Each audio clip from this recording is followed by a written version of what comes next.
ಹಾಗೂ ಸಾಮಾನ್ಯ ಜನರ, ಬಡ ಜನರ, ರೈತರ ಪರವಾಗಿ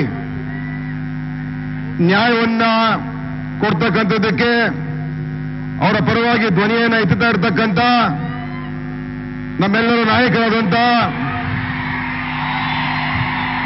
ಸನ್ಮಾನ್ಯ ಸಿದ್ದರಾಮಯ್ಯವರು ಕೂಡ ಬಂದಿದ್ದಾರೆ. ಈಗ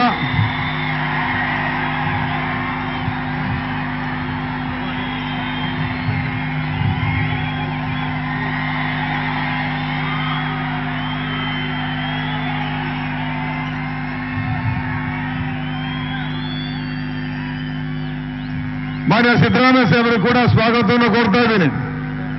ಸನ್ಮಾನ್ಯ ರಾಹುಲ್ ಗಾಂಧಿ ಅವರೇ, ಮಾನ್ಯ ಸಿದ್ದರಾಮಯ್ಯನವರೇ, ನಮ್ಮ ಅಭ್ಯರ್ಥಿ ಹಾಗೂ ಈ ಕ್ಷೇತ್ರದ ಸಂಸತ್ ಸದಸ್ಯರಾದಂತಹ ಪ್ರಕಾಶ್ ಹುಕ್ಕೇರಿ ಅವರೇ, ಜಿಲ್ಲಾ ಕಾಂಗ್ರೆಸ್ ಅಧ್ಯಕ್ಷರಾದಂತಹ ಚಿಂಗಲೆ ಅವರೇ,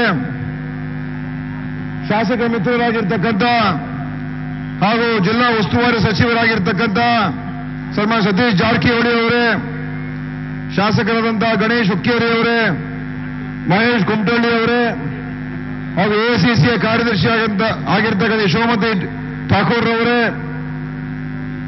ಶ್ರೀಮತಿ ಲಕ್ಷ್ಮೀ ಹೆಬ್ಬಾಳ್ಕರ್ ಅವರೇ, ಶ್ರೀಮಂತ್ ಪಾಟೀಲ್ ಅವರೇ, ಎಲ್ಲ ಶಾಸಕ ಮಿತ್ರರೇ, ಎಲ್ಲ ಮಾಜಿ ಶಾಸಕರೇ, ಮಾಂತೇಶ್ ಕೌಜಲ್ಗಿ ಅವರೇ, ಹಾಗೂ ವೇದಿಕೆ ಮೇಲೆ ಆಸೀನರಾಗಿ ಅಂಜಲಿ ನಿಂಬಾಳ್ಕರ್ ಅವರೇ, ಹಾಗೂ ಪಕ್ಷದ ಎಲ್ಲ ಗಣ್ಯರೇ ಹಾಗೂ ಎಲ್ಲ ಮುಖಂಡರುಗಳೇ, ಈ ಸಭೆಗೆ ಆಗಮಿಸಿರ್ತಕ್ಕಂಥ ಎಲ್ಲ ಈ ಕ್ಷೇತ್ರದ ಎಲ್ಲ ಸಹೋದರ ಸಹೋದರಿಯರೇ ಮತ್ತು ಮಾಧ್ಯಮದ ಮಿತ್ರರೇ, ತಾವೆಲ್ಲ ಬಹಳ ಹೊತ್ತಿನಿಂದ ನಮ್ಮ ನಾಯಕರಾದಂಥ ಹಾಗೂ ಈ ಚುನಾವಣೆ ಆದ್ಮೇಲೆ ಈ ದೇಶದ ಚುಕ್ಕಾಣಿಯನ್ನು ಹಿಡಿಯತಕ್ಕಂಥದ್ದಕ್ಕೆ ಸಜ್ಜಾಗಿರ್ತಕ್ಕಂಥ ದೇಶದ ಭಾವಿ ಪ್ರಧಾನಮಂತ್ರಿ ಆದಂತಹ ರಾಹುಲ್ ಗಾಂಧಿ ಅವರಿಗೆ ಅವರ ಭಾಷಣವನ್ನು ಕೇಳಲಿಕ್ಕೆ ತಾವೆಲ್ಲ ಇಲ್ಲಿ ಬಹಳ ಹೊತ್ತಿನಿಂದ ಕೂತ್ಕೊಂಡಿದ್ದೀರಾ.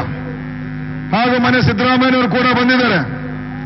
ಇವತ್ತೀಗಾಗಲೇ ಬಹುಶಃ ಎಲ್ಲರೂ ಕೂಡ ಭಾಷಣ ಮಾಡಿದ್ದಾರೆ. ಕಾಂಗ್ರೆಸ್ ಪಕ್ಷ ಮತ್ತು ಜನತಾದಳ ಪಕ್ಷ ಸೇರಿ ಮೈತ್ರಿಯ ಸರ್ಕಾರ ರಚನೆ ಮಾಡಿ ಇವತ್ತು ನಾವು ಈ ಚುನಾವಣೆ ಎದುರಿಸ್ತಾ ಇದ್ದೇವೆ. ನಿನ್ನೆ ಮೊದಲನೇ ಹಂತದ ಚುನಾವಣೆ ಮುಕ್ತಾಯ ಆಗಿದೆ. ಸುಮಾರು 14 ಕ್ಷೇತ್ರಗಳಲ್ಲಿ ಈ ಚುನಾವಣೆ ಆಗಿದೆ.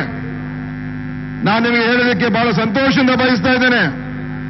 ಈ 14 ಕ್ಷೇತ್ರಗಳಲ್ಲಿ ಕಾಂಗ್ರೆಸ್ ಮತ್ತು ಜೆಡಿಎಸ್ ಎರಡೂ ಸೇರಿ ಸುಮಾರು 11 ಖಚಿತವಾಗಿ ಗೆದ್ದೇ ಗೆಲ್ಲುತ್ತೆ. ಆ ರೀತಿಯಾದಂತಹ ಒಂದು ವಾತಾವರಣ ನಿರ್ಮಾಣ ಆಗಿರ್ತಕ್ಕಂಥದ್ದು. ಅಂದ್ರೆ ಇವತ್ತು ಭಾರತೀಯ ಜನತಾ ಪಕ್ಷವನ್ನ ತೆಗಿಬೇಕು. ಭಾರತೀಯ ಜನತಾ ಪಕ್ಷ ದೇಶದಲ್ಲಿ ಕಳೆದ 5 ವರ್ಷದಿಂದ ಮಾಡಿರ್ತಕ್ಕಂಥ ಕೆಲಸಗಳ ಬಗ್ಗೆ ಇವತ್ತು ಕೇಳಿದ್ರೆ ಅನೇಕ ಜನ ಬಿಜೆಪಿಯವರ ಮುಂದೆ ಬಂದು ಹೇಳ್ತಾರೆ 5 ವರ್ಷ ಒಳ್ಳೆ ಸರ್ಕಾರ ಕೊಟ್ಟಿದ್ದೀವಿ ಅಂತ. ನಾನು ಅವ್ರಿಗೆ ಕೇಳ್ತಕ್ಕಂಥದ್ದು ಒಂದೇ ಒಂದು, 5 ವರ್ಷ ತಾವು ಏನ್ ಮಾಡಿದ್ದೀರಾ ಅದನ್ನ ಹೇಳಿ ಸ್ವಾಮಿ ಅಂತ ಹೇಳಿದ್ರೆ ಯಾರು ಕೂಡ ಏನ್ ಹೇಳೋದಕ್ಕೂ ಕೂಡ ಗೊತ್ತಾಗ್ತಾ ಇಲ್ಲ. ಏನ್ ಸಾಧನೆ ಏನು ಅಂತ ಕೇಳಿದ್ರೆ ಇಲ್ಲ ನಾವು ರಾಷ್ಟ್ರವಾದಿಗಳು. ರಾಷ್ಟ್ರವಾದಿ ನಾವೆಲ್ಲರೂ ಕೂಡ ರಾಷ್ಟ್ರವಾದಿಗಳೇ. ಯಾರು ಕೂಡ ರಾಷ್ಟ್ರ ವಿರೋಧಿ ಯಾರು ಕೂಡ ಇಲ್ಲ ಈ ದೇಶದಲ್ಲಿ. ರಾಷ್ಟ್ರವಾದ ಅದು ಒಂದು ಸಾಧನೆ ಆಗೋದಿಲ್ಲ. ಏನು ನಿಜವಾಗ್ಲೂ ಏನ್ ಸಾಧನೆ ಮಾಡಿದ್ದೀರಾ? ಇಲ್ಲ, ಮೋದಿ ಅವರು ಎಲ್ಲ ವಿದೇಶ ಎಲ್ಲ ಪ್ರವಾಸ ಮಾಡಿ ಬಹಳ ಜೋರಾಗಿ ಅವರು ಈ ದೇಶ ಹೆಸರು ಮಾಡಿಸಿದ್ದಾರೆ ಅಂತ ಹೇಳೋದು. ಏನು ದೇಶ ವಿದೇಶ ಎಲ್ಲ ಪ್ರವಾಸ ಮಾಡ್ತಕ್ಕಂಥದ್ದೇ ಏನು ದೊಡ್ಡ ಸಾಧನೆನಾ? ನಮ್ಮ ಪ್ರಧಾನಮಂತ್ರಿಗಳು ಅವರು ಪ್ರಧಾನಮಂತ್ರಿಗಳಲ್ಲ, ಅವರು ಪ್ರಚಾರ ಮಂತ್ರಿ ಆಗಿದ್ದಾರೆ ಹೊರತು ಅವರು ಪ್ರಧಾನಮಂತ್ರಿ ಆಗಲಿಲ್ಲ. ಕೇವಲ ಪ್ರಚಾರ ಮಾಡ್ಕೊಂಡೇ ತಿರುಗಾಡಿದ್ರೆ ಹೊರತು ಕೆಲಸ ಏನ್ ಮಾಡಿದ್ದೀರಾ? ಅದಕ್ಕೆ ನೋಡಿ ನಿನ್ನೆ ಮೋದಿ ಅವರು ಬಂದಿದ್ರು, ಬಾಗಲಕೋಟೆಗೆಲ್ಲ ಬಂದಿದ್ರು, ಚಿಕ್ಕೋಡಿಗೆ ಕೂಡ ಬಂದಿದ್ರು. ಅವರ ಭಾಷಣವನ್ನು ನಾವೆಲ್ಲ ಕೂಡ ಕೇಳಿದ್ವು. ಎಲ್ಲೂ ಕೂಡ ಮೋದಿಯವರು ಅವರ ಭಾಷಣದಲ್ಲಿ ಏನ್ ಹೇಳಿದ್ರು ಅಂತ ಹೇಳಿದ್ರೆ ಕರ್ನಾಟಕದ ಸರ್ಕಾರದ ಬಗ್ಗೆ ಟೀಕೆ ಮಾಡಿದ್ರು, ಬೇರೆ ಬೇರೆ ವಿಚಾರಗಳ ಬಗ್ಗೆ ಏನೇನೋ ಹೇಳಿದ್ರು, ಕುಮಾರಸ್ವಾಮಿ ಸರ್ಕಾರದ ಬಗ್ಗೆ ಹೇಳಿದ್ರು, ನಮ್ಮ ಕಾಂಗ್ರೆಸ್ಸಿನ ವಿಚಾರದಲ್ಲಿ ಮಾತಾಡಿದ್ರು, ಮತ್ತು ಏರ್ ಸ್ಟ್ರೈಕ್ ಬಗ್ಗೆ ಮಾತಾಡಿದ್ರು, ಬಾಗಲಕೋಟ್ ಬಗ್ಗೆ ಮಾತಾಡಿದ್ರು. ಅದು ನಾನ್ ಕೇಳ್ತಕ್ಕಂಥ ಪ್ರಧಾನಮಂತ್ರಿಗಳೇ, ತಾವು 5 ವರ್ಷ ಸರ್ಕಾರ ನಡೆಸಿದ್ರಲ್ಲ, ಏನು ಭರವಸೆ ತಾವು 2014 ಇಸ್ವಿಯಲ್ಲಿ ಕೊಟ್ಟಿದ್ರಿ, ಅದ್ರ ಬಗ್ಗೆ ಯಾಕೆ ಮಾತಾಡ್ತಾ ಇಲ್ಲ? ಇದೇ ಮೂಲವಾಗಿರ್ತಕ್ಕಂಥ ಪ್ರಶ್ನೆ ಇವತ್ತು ನಾನು ಪ್ರಧಾನಮಂತ್ರಿಗೆ ಕೇಳಕ್ಕೆ ಇಷ್ಟಪಡ್ತಾ ಇದ್ದೀನಿ.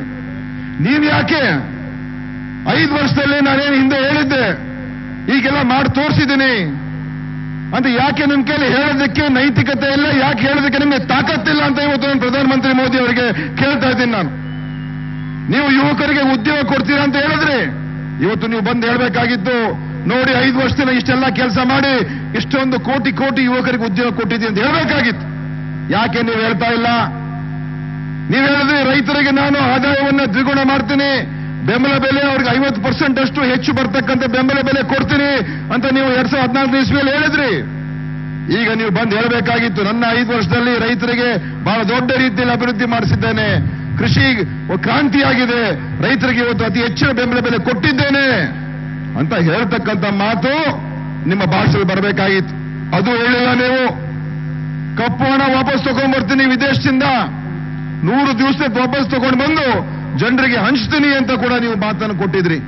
₹1 ಆದ್ರೂ ಕೂಡ ವಿದೇಶದಿಂದ ಕಪ್ಪು ಹಣ ವಾಪಸ್ ತಗೊಂಡ್ಬರ್ತೀವಿ. ಯಾಕೆ ನೀವು ಅದ್ರ ಬಗ್ಗೆ ಪ್ರಸ್ತಾಪ ಮಾಡ್ತಾ ಇಲ್ಲ? ಯಾಕೆ ಅದ್ರ ಬಗ್ಗೆ ನೀವು ಹೇಳ್ತಾ ಇಲ್ಲ? ಯಾಕೆ ನಿಮ್ಮ ಭಾಷಣದಲ್ಲಿ ಆ ವಿಚಾರಗಳೇ ಪ್ರಸ್ತಾಪ ಆಗ್ತಾ ಇಲ್ಲ? ನಿಜವಾಗ್ಲೂ ಹೇಳ್ಬೇಕಾದ್ರೆ ಈ 5 ವರ್ಷದಲ್ಲಿ ಸ್ವಿಸ್ ಬ್ಯಾಂಕ್ನಲ್ಲಿ ಎಷ್ಟು ಕಪ್ಪು ಹಣ ಅಥವಾ ಯಾವುದೇ ಅಕೌಂಟ್ ದುಡ್ಡೇ ನಿಂತಲ್ಲಿ ಈ 5 ವರ್ಷದಲ್ಲಿ 50% ಹೆಚ್ಚಾಗಿದೆ. ನಮ್ಮ ಭಾರತ ದೇಶದ ಹಣ ಭಾರತೀಯರು ಇಟ್ಕೊಂಡಿರ್ತಕ್ಕಂಥ ಅಕೌಂಟ್ಗಳಲ್ಲಿ 50% ಹೆಚ್ಚು ಹಣ ಇವತ್ತು ಸ್ವಿಸ್ ಬ್ಯಾಂಕ್ ಅಲ್ಲಿ ಆಗಿದೆ ಹೊರತು ಯಾವ ₹1 ಕೂಡ ವಾಪಸ್ ತಗೊಂಡ್ಬರ್ಲಿಲ್ಲ. ಸೊ ನಿಮ್ಮ ಸಾಧನೆ ಏನು? ಏನೂ ಇಲ್ಲ. ಅದಕ್ಕೋಸ್ಕರ ನೀವು ಹೇಗಾದ್ರೂ ಮಾಡಿ ತಪ್ಪಿಸ್ಕೊಂಡು ಹೋಗೋದಕ್ಕೆ ನಮ್ಮ ಸರ್ಕಾರದ ಬಗ್ಗೆ ಟೀಕೆ ಮಾಡ್ತೀನಿ. ನಾನು ಹೇಳುವಂಥದ್ದು ನಮ್ಮ ಸರ್ಕಾರ ಟೀಕೆ ಮಾಡಿ, ಕುಮಾರಸ್ವಾಮಿ ನೇತೃತ್ವದ ಈ ಮೈತ್ರಿ ಸರ್ಕಾರ ಟೀಕೆ ಮಾಡಿ, ಆದ್ರೆ ಈ ಚುನಾವಣೆ ಆಗ್ತಾ ಇರೋದು ನಮ್ಮ ಸರ್ಕಾರದ ಪರ್ಫಾರ್ಮೆನ್ಸ್ ಮೇಲೆ ಅಲ್ಲ. ಈ ಚುನಾವಣೆ ಅದು ಬಂದಾಗ, ಅಸೆಂಬ್ಲಿ ಚುನಾವಣೆ ಬಂದಾಗ ನೀವು ಮಾತಾಡೋಣ.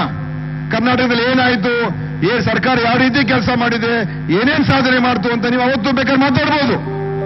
ಅದು ಇವತ್ತು ನಾವು ಚುನಾವಣೆ ಮಾಡ್ತಾ ಇರ್ತಕ್ಕಂಥದ್ದು ನಿಮ್ಮ ರಿಪೋರ್ಟ್ ಕಾರ್ಡ್ ಮೇಲೆ, ನಿಮ್ಮ ಆಡಳಿತ ಏನ್ ಮಾಡಿದ್ವಿ ಅದ್ರ ಮೇಲೆ ನಾವು ಇವತ್ತು ಚುನಾವಣೆ ಮತವನ್ನು ಹಾಕ್ತಕ್ಕಂಥದ್ದು.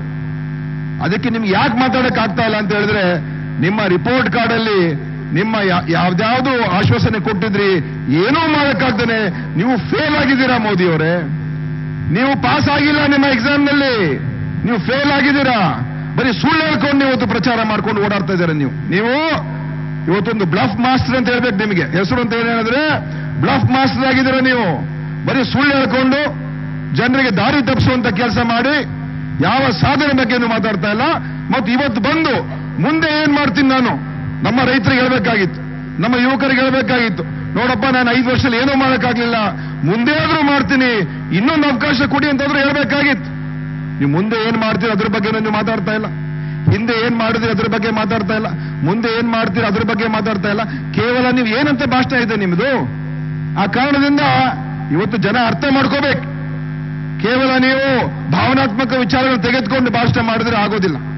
ಏನು ಯಾವುದೇ ಒಂದು ಜಾತಿಯ ವಿಚಾರ, ಧರ್ಮದ ವಿಚಾರದ ಬಗ್ಗೆ ನೀವು ಪ್ರಸ್ತಾಪ ಮಾಡ್ಬಿಟ್ಟು ಏನೋ ಪೇಪರ್ಗಳಲ್ಲಿ ಹೆಡ್ಲೈನ್ಗಳು ಹಾಕ್ಸ್ಕೊಂಡ್ಬಿಟ್ಟು ನೀವು ಅಷ್ಟೇ ಸಾಕು ಅಂತ ಹೇಳಿದ್ರೆ ನಮ್ಮ ಕರ್ನಾಟಕದ ಜನ ಮೂರ್ಖರಲ್ಲ. ನಿಮಗೆ ಅವಕಾಶ ಕೊಟ್ಟಾಗಿದೆ, ಈ ಸಲ ನಿಮಗೆ ಮನೆ ಕಳಿಸ್ತಕ್ಕಂಥ ಕೆಲಸ ಮಾಡ್ತಾರೆ, ಅದ್ರ ಬಗ್ಗೆ ಸಂಕಲ್ಪನ ಮಾಡಿದ್ದೇವೆ ಅಂತ ಮೋದಿ ಅವರಿಗೆ ಹೇಳಕ್ಕೆ ಸ್ಪಷ್ಟವಾಗಿ ಹೇಳಕ್ಕೆ ಇಷ್ಟಪಡ್ತಾ ಇದ್ದೀವಿ.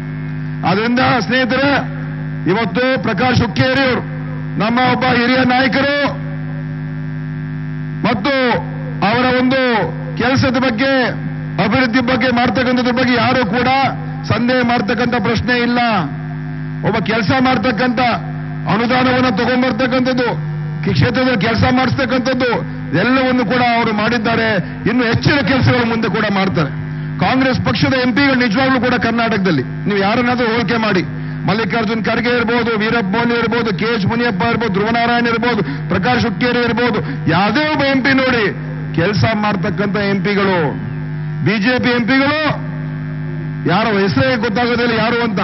ಸುರೇಶ್ ಅಂಗಡಿ ಏನ್ ಕೆಲಸ ಮಾಡಿದ್ದಾರೆ, ಗದ್ದಿಗೌಡ್ರು ಏನ್ ಕೆಲಸ ಮಾಡಿದ್ದಾರೆ, ನಳಿನ್ ಕುಮಾರ್ ಕಟೀಲ್ ಏನ್ ಕೆಲಸ ಮಾಡಿದ್ದಾರೆ, ಶೋಭಾ ಕರಂದ್ಲಾಜೆ ಏನ್ ಕೆಲಸ ಮಾಡಿದ್ದಾರೆ, ಏನ್ ಸಾಧನೆ ಏನು ಎಂಪಿಗಳದು, ಬಿಜೆಪಿ ಎಂಪಿಗಳದು. ಕರ್ನಾಟಕದ ಪರವಾಗಿ ಏನು ನಮಗೆ ರಕ್ಷಣೆ ಕೊಟ್ಟಿದ್ದಾರೆ, ಅನ್ಯಾಯ ಆದಾಗ, ತೊಂದರೆ ಆದಾಗ ಕೇಂದ್ರದಿಂದ ನಮಗೆ ಸಹಾಯ ಮಾಡ್ತಕ್ಕಂಥ ಯಾವ ಕ್ರಮ ತಗೊಂಡಿದ್ದಾರೆ, ಯಾವಾಗ ನಮ್ಮ ಪರವಾಗಿ ಹೋರಾಟ ಮಾಡಿದ್ದಾರೆ, ಅದೆಲ್ಲ ಸಿದ್ದರಾಮಯ್ಯ ಸಾಹೇಬರು ಕೂಡ ಹೇಳ್ತಾರೆ ಅವ್ರ ಭಾಷಣದಲ್ಲಿ. ಮಹದಾಯಿ ವಿಚಾರದಲ್ಲಿ ಏನಾಯ್ತು, ರೈತರಿಗೆ ಸಾಲ ಮನ್ನಾ ಮಾಡಿದ ಸಂದರ್ಭದಲ್ಲಿ ಏನಾಯ್ತು, ಯಾವಾಗ ನಾವು ಕೇಂದ್ರ ಸರ್ಕಾರದ ಕಡೆ, ಮೋದಿ ಅವ್ರ ಕಡೆ ನೋಡಿ ನೋಡಿ ಮೋದಿ ಅವರೇ, ಕರ್ನಾಟಕಕ್ಕೆ ನ್ಯಾಯ ಕೊಡ್ತಕ್ಕಂಥ ಕೆಲಸ ನೀವು ಮಾಡಬೇಕು, ಹಸ್ತಕ್ಷೇಪ ಮಾಡಬೇಕು ಅಂತ ಕೇಳ್ಕೊಂಡಾಗ ಮೋದಿಯವರು ಒಂದು ನಮ್ಮ ಕಡೆ ತಿರುಗು ಕೂಡ ನೋಡ್ಲಿಲ್ಲ. ಮತ್ತೆ ಈ ಬಿಜೆಪಿಯ ಎಂಪಿಗಳು ಯಾರು ಕೂಡ ನಮ್ಮ ಪರವಾಗಿ ನಿಂತು ಮೋದಿಗೆ ವಾಪಸ್ಸನ್ನ ಹೇಳ್ತಕ್ಕಂಥದಕ್ಕೆ ತಾಕತ್ತಿಲ್ಲದೆ ಇರತಕ್ಕಂಥ ಹೇಡಿ ಎಂಪಿಗಳು ಇವತ್ತು ಬಿಜೆಪಿ ಎಂಪಿಗಳಾಗಿದ್ದಾರೆ. ಯಾವ ಕೆಲಸ ಅವ್ರ ಕೈಲಿ ಮಾಡಕ್ಕಾಗಿಲ್ಲ. ಅದಕ್ಕೆ ಇವತ್ತು ಬಂದು ಮತ್ತೆ ಪ್ರಚೋದನೆಕಾರಿ ಮಾತುಗಳಿಂದ ವೋಟ್ ತಗೊಳ್ತಕ್ಕಂಥದ್ದು ಅದನ್ನ ಕೈ ಬಿಡಬೇಕು. ಇವತ್ತು ಯಾರು ನ್ಯಾಯದ ಪರವಾಗಿದ್ದಾರೆ, ಯಾರು ಜನರ ಪರವಾಗಿದ್ದಾರೆ, ಯಾರು ರೈತರ ಪರವಾಗಿದ್ದಾರೆ, ಇವತ್ತು ರಾಹುಲ್ ಗಾಂಧಿ ಅವರು ನೀವು ನೋಡಿ, ಯಾವುದೇ ಸಂದರ್ಭದಲ್ಲಿ ಅವರ ಭಾಷಣ ಇರ್ಬೋದು, ಅವ್ರ ಮಾತಿರ್ಬೋದು, ಅವ್ರು ಎಲ್ಲೇ ಹೋದ್ರು ಕೂಡ ಸಾಮಾನ್ಯ ಜನರ ಜೊತೆಲಿರ್ತಾರೆ, ಬಡ ಜನರ ಜೊತೆಲಿರ್ತಾರೆ, ಅವ್ರ ಜೊತೆಲಿರ್ತಾರೆ. ಮೋದಿಯವರು ಯಾರ ಜೊತೆಲಿರ್ತಾರೆ? ಮೋದಿಯವರು ಯಾವ ರೈತರ ಜೊತೆ ನೀವು ಫೋಟೋನು ಕೂಡ ನೋಡೋದಿಲ್ಲ, ಯಾವ ಸಾಮಾನ್ಯ ಜನರ ಜೊತೆ ಫೋಟೋ ಕೂಡ ನೋಡೋದಿಲ್ಲ, ಯಾರ ಕಷ್ಟ ಅವ್ರ ಜೊತೆ ನೋಡೋದಿಲ್ಲ. ಯಾವಾಗಲೂ ಕೂಡ ಅನಿಲ್ ಅಂಬಾನಿ, ಅದಾನಿ, ದೊಡ್ಡ ದೊಡ್ಡ ಶ್ರೀಮಂತರು ಅವ್ರ ಜೊತೆಲೆಲ್ಲ ಒಳ್ಳೊಳ್ಳೆ ಬಟ್ಟೆ, ಲಕ್ಷಾಂತರ ಹಣವನ್ನು ಖರ್ಚು ಮಾಡಿಕೊಂಡು ಬಟ್ಟೆಗಳು ಹಾಕೊಂಡು ಬೆಳಗ್ಗೆ ಒಂದು ಬಟ್ಟೆ, ಮಧ್ಯಾಹ್ನ ಒಂದು ಇನ್ನೊಂದು ಡ್ರೆಸ್, ಸಾಯಂಕಾಲ ಇನ್ನೊಂದು, ದೊಡ್ಡ ದೊಡ್ಡ ಭಾಷಣ ಮಾಡ್ಕೊಂಡು ತಿರುಗಾಡ್ತಾ ಇದ್ದಾರೆ ನಮ್ಮ ಪ್ರಧಾನಮಂತ್ರಿ, ಸಾಮಾನ್ಯ ಜನರ ಜೊತೆ ಇಲ್ಲದೆ ಇರತಕ್ಕಂಥವ್ರು. ಅದಕ್ಕೆ ಮೋದಿ ಅವರಿಗೆ 56 ಇಂಚ್ ಎದೆ ಇರಬಹುದು, ಆದ್ರೆ ಆ ಎದೆ ಒಳಗಡೆ ಒಂದು ಒಳ್ಳೆಯ ಹೃದಯ ಇಲ್ಲದೆ ಇರತಕ್ಕಂಥ ಈ ವ್ಯಕ್ತಿ ಇವತ್ತು ದೇಶದ ಪ್ರಧಾನಮಂತ್ರಿ ಆಗಿರತಕ್ಕಂಥದ್ದು. ಇದು ದುರ್ದೈವದ ಸಂಗತಿ. ನಮಗೆ ಒಳ್ಳೆಯ ಹೃದಯ ಇರತಕ್ಕಂಥ ನಾಯಕರು ಬೇಕು. ಆ ಒಳ್ಳೆಯ ಹೃದಯ ಇರತಕ್ಕಂಥ ನಾಯಕರು, ಮನುಷ್ಯತ್ವ ಇರತಕ್ಕಂಥ ನಾಯಕರು ಮತ್ತು ಜನಪರವಾಗಿ ಕಾಳಜಿ ಇರತಕ್ಕಂಥ ನಾಯಕರು ಈ ದೇಶದಲ್ಲಿ ಯಾರಾದರೂ ಇದೆ, ಅದು ಸನ್ಮಾನ್ಯ ಶ್ರೀ ರಾಹುಲ್ ಗಾಂಧಿ ಅವರು. ಅದಕ್ಕೆ ನಮಗೆ ಬಹಳ ಹೆಮ್ಮೆಯ ವಿಚಾರ. ಅದು ಈ ಸಂದರ್ಭದಲ್ಲಿ ಹೇಳ್ತಾ ಇವತ್ತು ಇಷ್ಟೇ, ಇನ್ನು ನಾನು ಹೆಚ್ಚು ಭಾಷಣವನ್ನು ಮಾಡಿದೆ. ಈ ಒಂದು ಸಭೆಯನ್ನ ಬಹಳ ಯಶಸ್ವಿಯಾಗಿ ತಾವು ಮಾಡಿದ್ದಕ್ಕೆ ನಿಮ್ಗೆಲ್ಲರೂ ಕೂಡ ಅಭಿನಂದನೆಗಳು. ಪ್ರಕಾಶ್ ಹುಕ್ಕೇರಿ ಅವರನ್ನ ಮತ್ತೊಮ್ಮೆ ಆಯ್ಕೆ ಮಾಡುವ ಮುಖಾಂತರ ಅವರನ್ನ ಪಾರ್ಲಿಮೆಂಟ್ಗೆ ಅವ್ರನ್ನ ಕಳಿಸಿ ಮುಂಬರ್ತಕ್ಕಂಥ ಏನೋ ಒಂದು ಸರ್ಕಾರ ರಚನೆ ಆಗ್ತದೆ, ಆ ಸರ್ಕಾರದಲ್ಲೂ ಕೂಡ ಪ್ರಕಾಶ್ ಹುಕ್ಕೇರಿ ಅವರಿಗೆ ಪ್ರಮುಖ ಸ್ಥಾನ ಸಿಗ್ತಕ್ಕಂಥ ಕೆಲಸವನ್ನು ಕೂಡ ಮಾಡ್ತಕ್ಕಂಥದ್ದು ನಾವೆಲ್ಲರೂ ಸೇರಿ ಮಾಡೋಣ ಅಂತ ಈ ಸಂದರ್ಭದಲ್ಲಿ ಹೇಳಿ ನನ್ನ ಮಾತುಗಳನ್ನು